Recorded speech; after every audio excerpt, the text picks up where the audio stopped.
Hace mucho, mucho tiempo que me ha preocupado el entender qué es felicidad, qué quiere decir felicidad. Recuerdo que quizá la primera vez que me enfrenté con esta cuestión fue una vieja conferencia que di en Buenos Aires el año 1952, que se titulaba La felicidad humana, mundo y paraíso.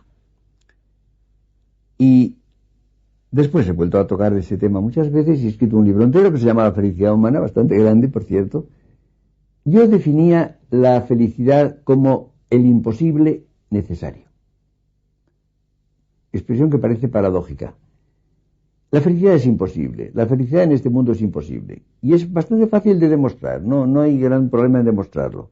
Porque, suponiendo que yo elija bien, que elija siempre con acierto, que mis actos estén bien orientados, suponiendo además que la circunstancia sea propicia y que yo pueda realizar eso precisamente que quiero hacer, parece que esto es la felicidad. Pues no. Porque eso que yo consigo, eso que yo quiero hacer y que quiero ser, no es lo único que quiero ser. Yo estoy en Madrid, quiero estar en Madrid y estoy en Madrid. Sí, pero querría estar en París, querría estar en Roma o en Sevilla o en Nueva York. Y si estoy en Madrid no estoy en esos sitios. Si estoy escribiendo no puedo estar haciendo otra cosa, no puedo estar hablando con un amigo, o no puedo estar paseando por el campo, o no puedo estar leyendo un libro, etc. En definitiva, la vida humana consiste en una pluralidad de trayectorias que en cierto modo se excluyen unas a otras. Yo realizo algunas y otras no las realizo, tengo que renunciar a ellas. Es decir, el hombre va dejando a la izquierda y a la derecha del camino posibilidades abiertas que lo llaman, que le interesan, que querría realizar, y no puede. A veces se interrumpen, a veces se frustran, a veces un accidente interviene y corta una trayectoria que puede ser la más profunda, una bailarina se queda coja, un músico se queda sordo, un pintor se queda ciego, se cortan brutalmente las trayectorias vocacionales. La única manera de componer la vida, de conseguir cierta felicidad, es encontrar otra vocación que sea también auténtica y que en definitiva supla aquella que ha sido imposible. La vida humana está llena toda de como una especie de hijos muertos, de trayectorias empezadas, a veces abandonadas por culpa propia o simplemente porque entran en conflicto o por cansancio, por abandono, por dificultades exteriores, por cualquier razón. En ese sentido, por tanto, la vida no puede ser feliz. Y sin embargo, es el imposible necesario. Porque no puedo renunciar a la felicidad. El hombre no renuncia nunca a la felicidad. Todo lo que hacemos, lo hacemos para intentar ser felices. Y por consiguiente, es una realidad imposible, pero irrenunciable. Y nos acompaña a lo largo de la vida entera como meta, como finalidad de nuestro esfuerzo. Buscamos la felicidad constantemente, no podemos dejar de buscarla, no la podemos encontrar o no la podemos conservar. El hombre tiene islas de felicidad, zonas particulares de la vida en que se realiza, siempre con inseguridad. La vida es radical inseguridad. Ya veremos cómo es un problema actual precisamente la pasión de seguridad que tiene el hombre actual. La vida es inseguridad. Hay una frase de Shakespeare que a mí me parece acertada. Dice, pues todos sabéis, la seguridad es el enemigo más principal de los mortales. Creer que la vida puede ser segura y el hombre tiene ahora una pasión inmoderada de seguridad es un error, porque la vida es inseguridad, constitutivamente es inseguridad. Pero además hay otra cosa, que es que la felicidad se confunde con otras cosas. Normalmente se confunde con el placer. El placer es muy importante, no tengo ningún desdén por el placer, pero es una realidad localizada, relativamente superficial, en la cual no está implicada la persona misma como tal. Se confunde también, por ejemplo, con el bienestar. ha habido una tendencia nacida del pensamiento inglés ya desde el siglo XVII y luego sobre todo del utilitarismo inglés del siglo XIX, que ha tenido una influencia, a pesar de que intelectualmente no es gran cosa este pensamiento, ha tenido una influencia social enorme. Hoy, por ejemplo, se confunde en general la felicidad con el bienestar. Se habla del estado de bienestar, por ejemplo, y se considera que la prosperidad y la estabilidad y lo que llamaban los utilitarios la mayor felicidad del mayor número, introduciendo un factor cuantitativo, que eso es precisamente la felicidad. Pero la felicidad no es eso. La felicidad es por lo pronto un asunto personal. Es un asunto que afecta a cada persona. Cada persona es feliz o no, lo es más o menos, lo es de una manera más profunda o más superficial. Es un asunto rigurosamente personal, hecho de inseguridad. Y justamente el hombre, precisamente, y esto es interesante, quizá la felicidad no se puede buscar directamente. No se puede buscar directamente, sino que resulta, cuando uno busca las cosas que verdaderamente le interesan, cuando tiene proyectos que lo arrastran, que lo mueven a uno, y lo consigue, en la medida en que lo consigue, se siente feliz. Es decir, más bien la felicidad es como una especie de premio inesperado que se encuentra cuando se realizan los proyectos. Pero esos proyectos tienen que ser proyectos profundos, tienen que ser proyectos auténticos, proyectos que emerjan del fondo de la persona, de lo que uno quiere ser, de lo que uno necesita ser, para ser quien es.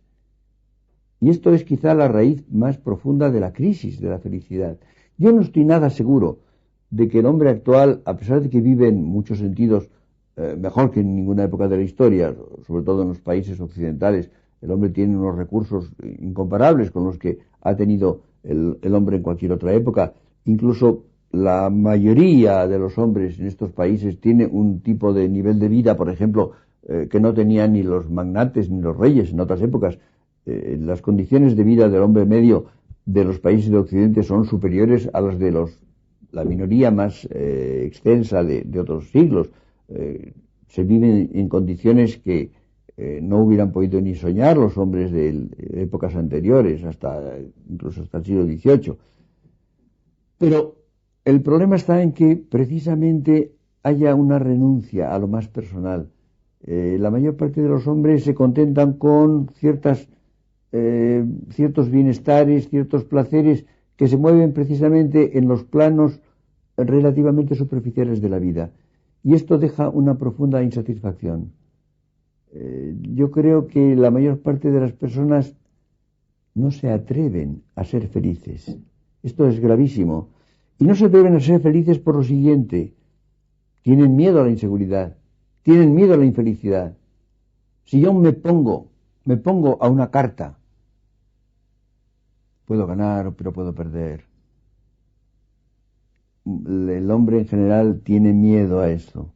Esa pasión de seguridad que tiene el hombre actual, la seguridad social y todas las demás seguridades, hace que no quiera exponerse a la infelicidad. Y el que no se expone a la infelicidad no tiene felicidad, no es capaz de alcanzar la verdadera felicidad profunda. Esto me parece capital. Yo creo que es mucho más importante atreverse a ser feliz, aunque no se sea, aunque no se consiga, aunque la felicidad se frustre. Siempre además en el hombre hay una capacidad de renacimiento, una capacidad de rebrotar. Si la felicidad se frustra en unas condiciones, puede brotar de otro modo. Por ejemplo, cuando el hombre pasa por circunstancias tremendas, el hombre puede pasar por una guerra, puede pasar por la pobreza, incluso por la miseria, puede pasar por la opresión, puede estar en prisión o en un campo de concentración.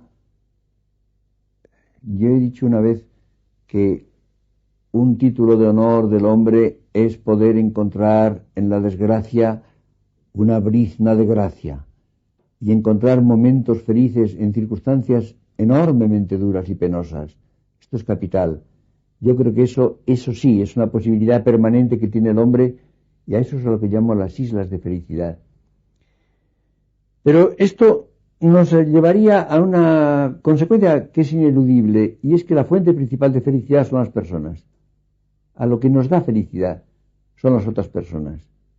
Las cosas, los bienes materiales, los éxitos, todo eso es periférico, todo eso es epidérmico.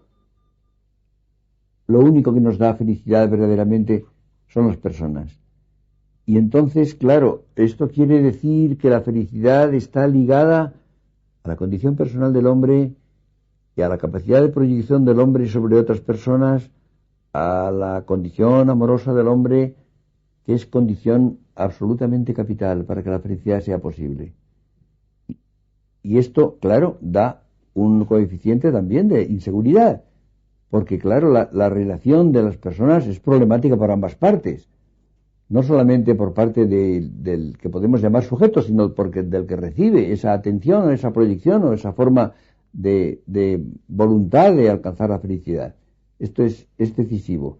Hay, por tanto, un elemento de inseguridad que no se puede perder nunca.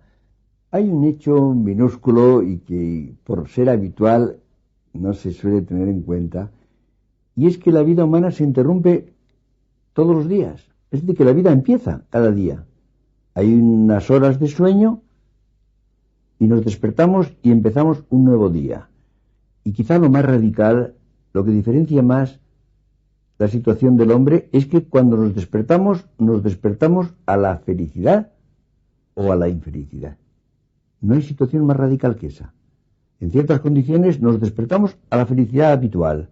En otras circunstancias nos encontramos con la infelicidad que nos está esperando a los pies de la cama. Pero sobre todo hay un aspecto, que es que el hombre se propone algo cada día. El hombre se levanta, se despierta con unas expectativas. Quiere ser algo, quiere hacer algo, espera algo de esa jornada. Y al final, cuando va a acostarse, cuando va a intentar dormir, hace un balance cotidiano. ¿Qué ha sido ese día? ¿Qué ha sido desde el punto de vista de la felicidad o infelicidad? Esto es capital. Si no se hace este balance, yo creo que se pierde la posibilidad mayor de felicidad que hay en el mundo. Hay que pedirle algo a la vida, hay que pedirle algo a cada día, no ya a la vida en conjunto, sino a cada día. Y hay que procurar que lo dé. Y si no lo da, hay que esperarlo para el día siguiente. Hay que confiar en el día siguiente.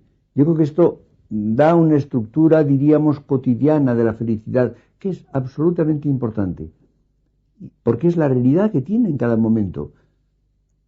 Esa felicidad, esa dosis de felicidad que se consigue o que se frustra, o en la cual tratamos de sobreponernos a la infelicidad que nos rodea y sacar una posibilidad, una mínima isla, a veces un puro islote de felicidad, en una situación en que la felicidad no es posible.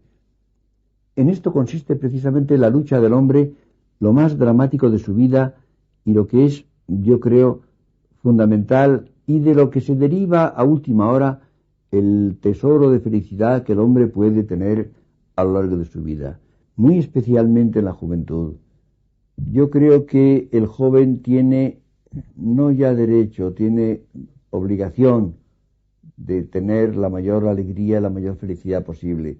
Por eso me parece tremendo el intentar despojar a los jóvenes de esta posibilidad, el convencerlos de que porque el mundo está mal, el mundo está siempre mal, quizá menos mal que nunca. Pero no tienen derecho a ser felices, tienen no ya derecho, tienen deber, tienen obligación de serlo. Porque la única manera de vivir con dignidad, a lo largo de todas las penalidades que tiene la vida, incluso la más feliz, es precisamente haber acumulado alegría, haber acumulado felicidad, mientras es posible, en los años en que es posible. Esto me parece absolutamente capital. Porque, además, la vida humana termina en la muerte. Este es el hecho con el cual tenemos que enfrentarnos. Pascal decía, sea como sea la comedia, el último acto es sangriento. Efectivamente, es así. La vida humana termina. La vida humana desemboca en la muerte, inexorablemente. Y entonces hay que reconocer que si la vida termina totalmente con la muerte, la felicidad es un engaño. Eso hay que reconocerlo. Si dejamos de vivir totalmente, a última hora, todo lo que hemos hecho ha sido en vano y la felicidad es un engaño. Es decir, por eso el hombre reclama esencialmente seguir viviendo. En otra forma, reclama una vida perdurable, una vida después de la muerte. El hombre ha creído, desde muy diversos puntos de vista, en esto en diferentes formas a lo largo de casi toda su historia. Ha habido en algunas épocas algunos hombres individuales que han tenido dudas, no han tenido confianza, han perdido la esperanza en la otra vida, o a veces no han tenido ninguna confianza, a veces han renunciado a ella, se han sentido normalmente infelices, han tenido zozobra, han tenido angustia. Ahora nos encontramos con un fenómeno muy extraordinario, y es que hay grandes multitudes de personas en el mundo actual que dan por supuesto que la vida termina con la muerte y no hay más. Y no están angustiadas, no están inquietas, no tienen zozobra, lo toman como una cosa natural. A mí esto me parece absolutamente incomprensible. Soy un hombre de mi tiempo, me siento hombre de mi tiempo, no en este aspecto. En este aspecto tengo la incomprensión más radical de esa actitud. Me he pasado mucho tiempo pensando cuál es su causa. He encontrado lo que decía hace un momento, la pasión de seguridad. El hombre actual tiene pasión de seguridad, quiere estar seguro. Ah, pero no se puede estar seguro más que de la nada. Lo demás no. Porque el hombre que tenga más confianza en la otra vida siempre tiene alguna zozobra, alguna duda, siempre se le ocurre pensar, ¿y si no?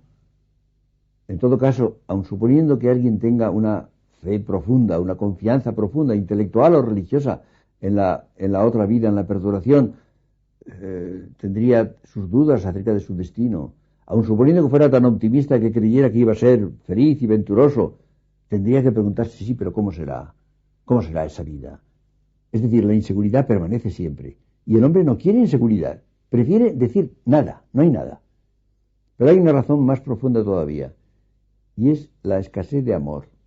El coeficiente de amor en la vida no es igual en cada época, ni en cada individuo, por supuesto. Y es evidente que la inmortalidad, la otra vida, nos interesa no por uno mismo. No es tanto que uno desee seguir viviendo siempre. Cuando se reprochaba a Unamuno, se decía que tenía el egoísmo de seguir viviendo siempre. No es así. Lo que uno quiere es que sigan viviendo a las personas amadas. Lo que no podemos aceptar es que dejen de existir, que desaparezcan las personas amadas. Y naturalmente, claro, si el hombre es inmortal, también yo, sobre todo las personas amadas, si no las veo, si no las vivo, esto no tendría sentido. Pero el deseo de la inmortalidad propia es secundario. Es secundario respecto del afán de la inmortalidad, de la perduración de los demás, de las otras personas, sin las cuales no acepto que el mundo siga existiendo. No acepto que hayan desaparecido radicalmente. Este es el núcleo. Y yo creo que precisamente la crisis del amor en nuestra época es lo que hace que haya tantas personas que no tienen necesidad radical de otras y que por tanto aceptan que dejen de existir, que se aniquilen. Pero hay un aspecto que a mí me parece de la mayor importancia, y es que el hombre apenas se ha atrevido a pensar sobre la otra vida, sobre la vida perdurable. Hay que imaginarla. Hay que imaginarla, ¿para qué? Para poder desearla. Si no se imagina, no se puede desear. Claro, si la imagen que hay de la otra vida es unos bienaventurados vestidos con túnicas blancas sentados en una nube y tocando el arpa, esto yo creo que no le interesa absolutamente a nadie y parece un aburrimiento atroz. Si no se imagina, no se desea. Y el hombre no hace ningún esfuerzo de imaginación de lo que es la perduración. En ese libro mío, La felicidad humana, hay un capítulo del cual me disculpo en el libro, digo que quizá no debió escribirse, se llama La imaginación de la vida perdurable. Y yo intento imaginarla, advirtiendo que no será como la imagino, naturalmente que no. Estoy seguro de que no será así, será mucho mejor. Será mucho mejor porque lo que no voy a pensar ni por un momento es que yo pueda imaginar algo que sea más que lo que es la realidad. No puedo imaginar que Dios se quede corto, como es natural, es inimaginable, no será así. No lo puedo imaginar, pero de todas maneras, yo sé lo que es la vida humana. La filosofía ha entendido lo que es la vida humana, que es mía, que es proyectiva, que es circunstancial, que es libre. Conozco bien la filosofía actual y en gran parte la española ha comprendido lo que es vida humana, y partiendo de lo que es vida humana, podemos intentar imaginarla en circunstancias totalmente distintas, radicalmente distintas, pero que siga siendo nuestra vida. Porque si no es nuestra vida, no nos daría felicidad, no podemos imaginarnos en ella. Es la de cada uno, con su personalidad, con su memoria. El cristianismo cree que con su cuerpo, porque se habla de la resurrección de la carne, se habla del otro mundo, que será todo lo otro que se quiera, pero mundo. Es un mundo. Y yo creo que es menester intentar imaginarlo. Y yo creo que esta vida perdurable tiene que tener, en forma evidentemente superior, en forma transformada, los rasgos que hacen que la vida sea nuestra, que sea la mía, la de cada cual. Y entonces, evidentemente, hay que pensar que esa vida tiene que tener incluso una dimensión cotidiana. Yo creo que se tiene que conservar de algún modo aquello a que hemos dedicado la vida, aquello a que hemos consagrado la vida. Y además se conservaría la historia. Yo no puedo imaginar que el hombre haya sido una realidad histórica y eso se destruya y haya como una especie de uniformidad homogénea. Cada época tendría que salvarse, tendría que existir, cada raza, cada pueblo, cada forma de vida, en la estructura histórica que ha tenido en el mundo. Y evidentemente la presencia de Dios, en la cual insisten los teólogos, con razón, yo creo que tiene que ser un camino, algo inagotable, porque la infinitud de Dios hace que no se termine nunca de contemplarlo, de verlo, de penetrar en él. Y no creo, en modo alguno, que esto baste. No creo que la presencia de Dios sea suficiente y nos haga desinteresarnos de lo demás. Al contrario, yo no creo en el desapego, creo en el apego por las cosas y por las personas. Y es curioso, es interesante que cuando el hombre pierde algo importante en el mundo, cuando pierde, por ejemplo, un amor, un gran amor, ama menos todo lo demás, porque lo ama solamente con lo que queda de sí mismo, con una parte de sí mismo. Pues bien, yo creo que la presencia de Dios sería algo que ilumina y que intensificaría nuestro interés y nuestro amor por todo lo demás, por ese otro mundo, por las otras personas con las cuales seguiríamos conviviendo y seguiríamos conviviendo, lo esperamos al menos, para siempre. Y entonces sí, podríamos hablar de felicidad, que no sería un imposible necesario, sería una posibilidad conseguida, lograda, nuestra para siempre.